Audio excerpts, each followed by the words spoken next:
Hello students, आज का topic है हमारा law of conservation of linear momentum.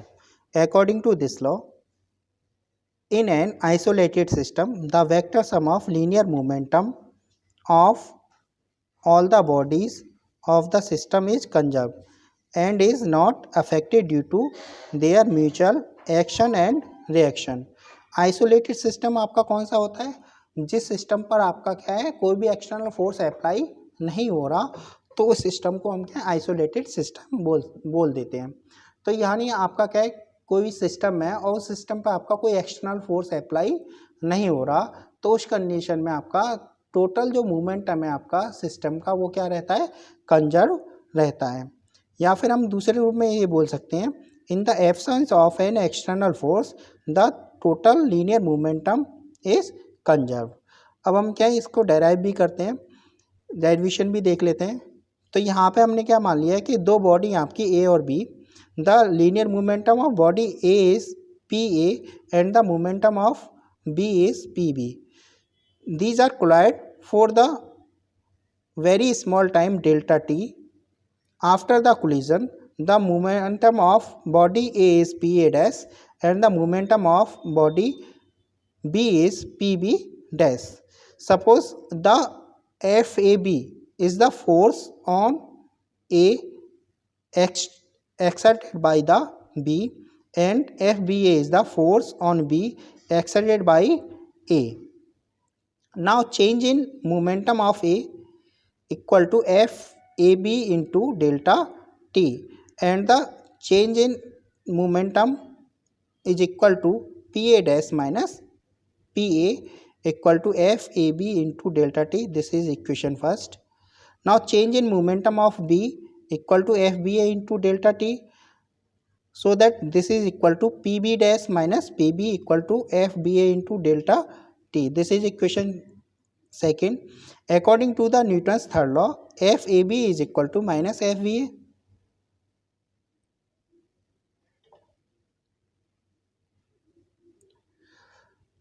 Now from equation first and second, Pa dash minus Pa equal to minus Pb dash minus Pb, so that Pa dash plus Pb dash is equal to Pa plus Pb dash, so that the total sum of momentum after collision is equal to the total momentum of before collision। तो यही आपका क्या था, conservation of linear momentum. तो यानी momentum आपका क्या है, कंजर्व है। कोलिजन से पहले जितना मोमेंटम था उतना ही आपका क्या है, कोलिजन के बाद में है। नेक्स्ट है आपका application of law of conservation of linear momentum. तो पहली एप्लीकेशन आपकी recoiling of a gun. When a bullet is fired from a gun, the gun moves in a direction opposite to the direction of motion of the bullet. यानी जब हम क्या है, किसी gun से किसी बुलेट को फायर करते हैं, तो उस कंडीशन में आपकी क्या है, गन रिकॉल होती है, यानी अपोजिट डायरेक्शन में रिकॉल होती है बुलेट की डायरेक्शन से। तो यानी बुलेट आपकी मान लो आगे जा रही है, तो पीछे की ओर आपकी क्या है, गन आपकी क्या रिकॉल होगी। Suppose the mass of the bullet is m1 and m2 is the mass of the gun, v1 is the velocity of the bullet and v2 is the velocity of the gun. By the law of conservation of linear momentum, m1 v1 plus m2 v2 equal to 0, या m1 v1 equal to minus m2 v2, so that v2 equal to minus m1 v1 upon m2। तो इस फॉर्मूले से हम क्या है, recall velocity निकाल सकते हैं गन की।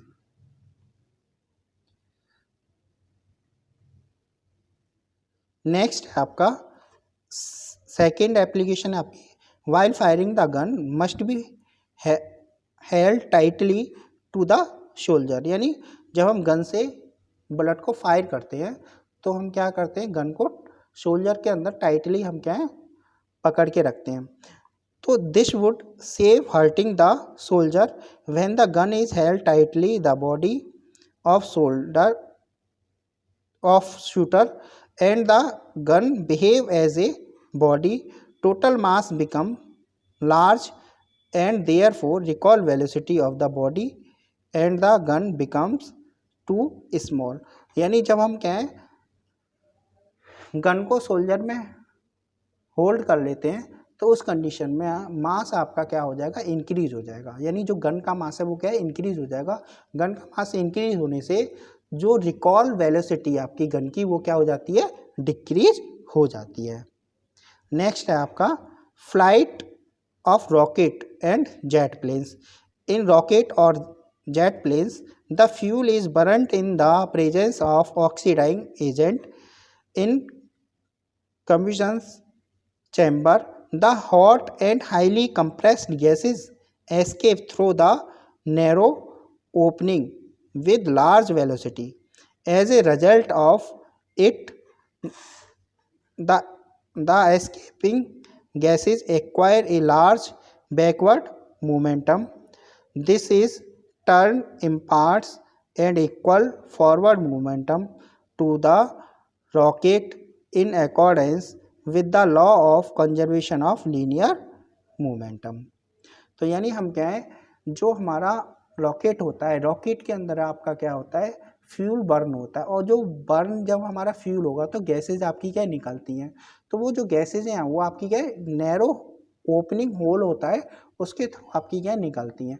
तो नैरो होल होने के कारण जो गैसेज की जो स्पीड है या वेलोसिटी वो आपकी क्या है, बहुत ज़्यादा होती है। तो मोमेंटम को कंजर्व रखने के लिए जितनी वेलोसिटी से आपकी क्या है गैसेस आपकी डाउनवर्ड डायरेक्शन में निकल रही हैं, उतना ही आपका क्या है वेलोसिटी से आपकी क्या है मैक्सिमम वेलोसिटी से वो रॉकेट आपका क्या है ऊपर की ओर जाता है। नेक्स्ट है आपका Newton's second law is the real law of motion. ठीक है, न्यूटन की जो सेकेंड लॉ है उसको हम क्या है रियल लॉ ऑफ मोशन भी कहते हैं। तो क्यों कहते हैं, by the second law we can explain the Newton's third and first law. with the help of second law of motion we can explain the first and third law of motion. Now first is to prove that Newton's first law of motion from the second law. अब हमें क्या second law से Newton's first law हमें क्या derive करना है। तो according to the second law of motion F equal to होता है आपका M A. If external force F is 0 then ma equal to 0 और a equal to 0. It means v equal to u, यानी initial velocity और final velocity आपकी क्या होंगी, same होंगी। यानी ये बोल सकते हैं वेलोसिटी आपकी क्या है कांस्टेंट है। तो यहाँ पे हम क्या है देख लेते हैं। सो दैट यही आपका क्या है Newton's first law of motion है। तो यहाँ पे हमारा क्या है, if no external force act on the body then the body initially at rest। यानी बॉडी पर आपकी क्या कोई एक्सटर्नल फोर्स नहीं लग रहा तो बॉडी आपकी क्या है रेस्ट में है, और ये रेस्ट में ही रहेगी जब तक कि हम उस पर कोई एक्सटर्नल फोर्स नहीं लगाते। और if it is moving with some velocity it will be keep on moving with same velocity. This is the first law of motion. Now to prove that Newton's third law of motion from the second law, suppose FAB is the force applied on the body A by the body B, so that FAB is equal to dP2 upon dt. dP2 is the change in momentum of the body B and FBA is equal to dP1 upon dt. FBA is known as the applied force on the object B by the object A, and dP1 is the change in momentum of the object A, so that sum of the FAB and FBA is equal to dP2 upon dt plus dP1 upon dt. Now d upon dt is the common, so that d upon dt into P1 plus P2. If no external force act on the system, the total momentum of the system is constant. यार हमारा कोई भी external force नहीं लग रहा तो उस condition में आपका टोटल मोमेंटम आपका क्या रहेगा, कंजर्व होता है यानी कांस्टेंट होगा।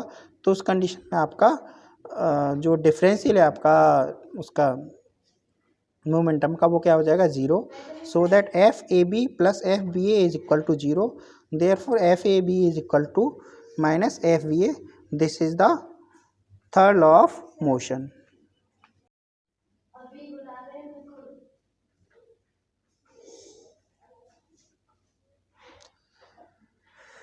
Now apparent weight in a moving lift. First condition is when the lift is stationary or moving with a uniform velocity. तो ये हमने क्या एक लिफ्ट मान ली है, इस लिफ्ट में आपकी कोई बॉडी आपकी रखी हुई है। Suppose the mass of the body is m, so that the weight of the body is mg in the downward direction and r dash is the reaction। ठीक है, तो इस कंडीशन, पहली कंडीशन हम मान के चल रहे हैं कि वेलोसिटी आपकी क्या है, कांस्टेंट है, या फिर एक्सेलेरेशन आपका क्या है, जीरो है। रेस्ट में या फिर रेस्ट में तो वेलोसिटी जीरो होगी, एक्सेलेरेशन भी जीरो होगा। और मोशन में यानी कांस्टेंट वेलोसिटी से मोशन कर रही है तो उस कंडीशन में आपका एक्सेलेरेशन भी जीरो होगा।